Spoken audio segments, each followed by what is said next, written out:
I think it's a matter of being afraid of the right thing. That's the issue.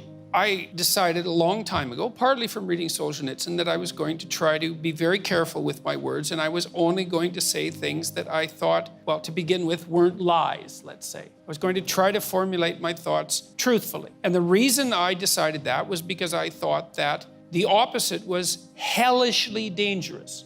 And I really believe that. I truly believe that. If I say things and I think they're true and they get me in trouble, then I think that's not as much trouble as I would have got into if I would have said something that wasn't true. Like, it might be more trouble right now. Who knows, right? Because you don't know how these things are going to turn out. I had this interview, most of you know about it, with Kathy Newman from Channel 4, right? And that was a pretty strange experience. So what you're saying is it was a great interview. Yeah, exactly. And, you know, she was pretty professional when we went to the studio, like someone like that is professional, kind of hard surface and glossy and media presentable, you know, the TV turns you into that. And she was perfectly polite in a professional way until the camera went on, and then she went after me. And then the whole interview went the way it went, and I had like 20 interviews that day. And so I walked away from that and I thought, oh God, they're gonna take 7 minutes of that and, you know, broadcast it and make me look like a complete monster, and that'll be the end of that. And that is exactly what they did, except they also posted the entire thing on YouTube, not knowing at all that it was a train wreck. They had no idea. It wasn't like they thought, oh, well, this is a train wreck, we better put it on YouTube. It wasn't that at all. They thought it was a perfectly fine interview. So then it went on YouTube. And so my mood changed a lot. It was, first of all, this interview went catastrophically, and then it was, well, they're only going to use 7 minutes of it, and that's going to be a drag, but I'll probably get over it. And then they put it online, and then there was just an incredible reaction. And then 5, 10 newspapers came out to play the victim card for poor Kathy, which was now all the online trolls were after her. And I thought, that really, really struck me. I thought, she's one of the most powerful people in the UK. One of the 1,000 most powerful, let's say, or the 500 most powerful. She's no bloody victim, and she's paid plenty well for what she does. And Jordan, by the way, don't forget that that night that this all happened, she did a video in her car reading the comments by the trolls, because at that moment she didn't realize she should play the victim card yet. Yeah. And so then her employees said, well, we had to call in the police to investigate. Because that's an unbelievably crooked thing to say. It's like anybody can call in the damn police to investigate anything. Well, what constitutes a credible threat? There are ways of assessing credible threats. You know, they have to be direct and detailed. That's how you assess suicidality, for example. If you tell me that you have a plan, you know when you're going to do it, you know where, you have a gun, you've thought it through, it's like, that's a credible threat.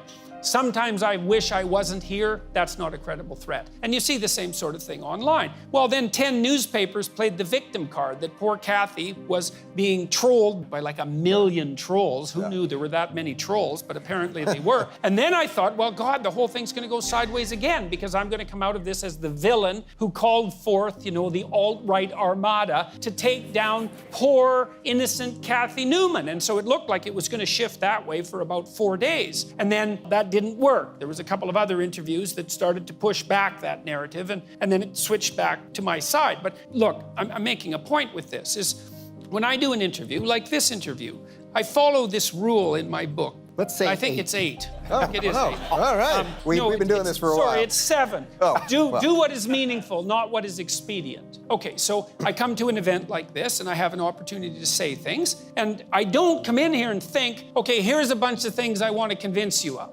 I don't care if you're convinced. It's not like I don't care about you in the sense that you care for people and hope the best for them, but I don't care if you're convinced. That's not what I'm here for. What I'm here for is to hear the questions and try to figure out what I think about them, and then to say that, and then to see what happens. Who the hell knows what's gonna happen? But if the world is properly constituted through truth, then faith is the willingness to have faith in truth.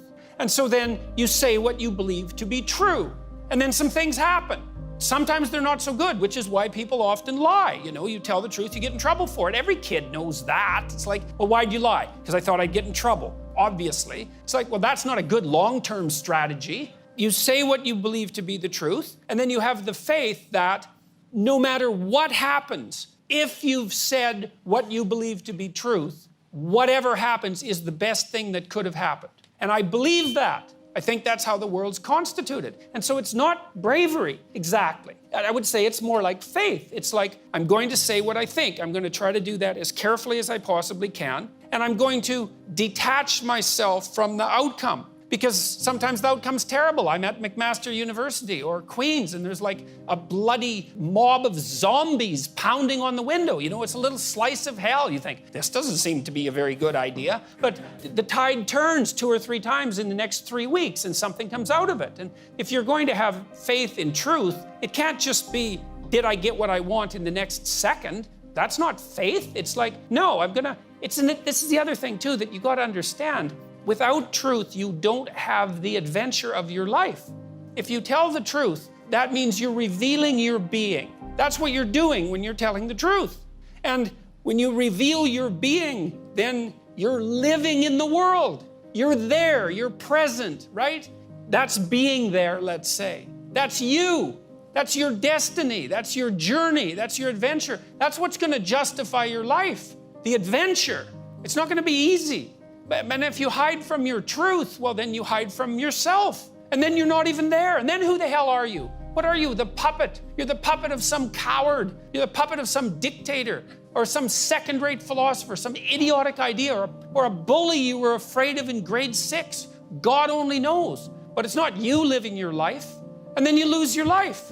And you lose your soul too. That's what I'm afraid of. You know, journalists, well, they try to take me down. It's like, yeah, well, that's annoying, and it usually takes me 3 days to recover. But compared to not having my life and not saying what I have to say, that's nothing.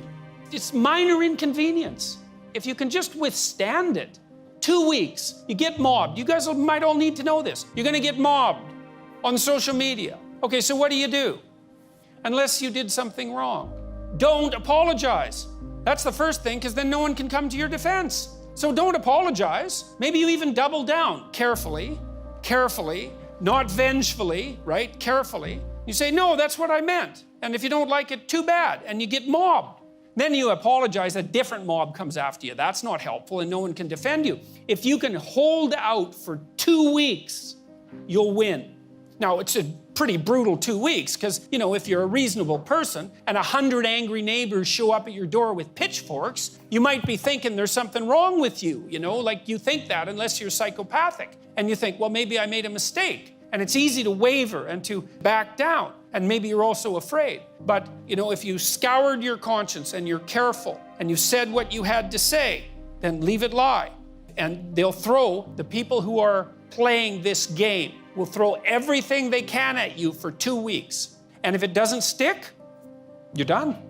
And then the next time they try it, it doesn't work as well as it did the first time. And by the 50th time they try it, like as far as I can tell, carefully, the people who have enmity for me are out of ammunition. They're done. I read hit pieces now and I think, oh, you just copied the hit piece from 2 months ago. It's like, I'm perfectly habituated to that. They're out of ammunition.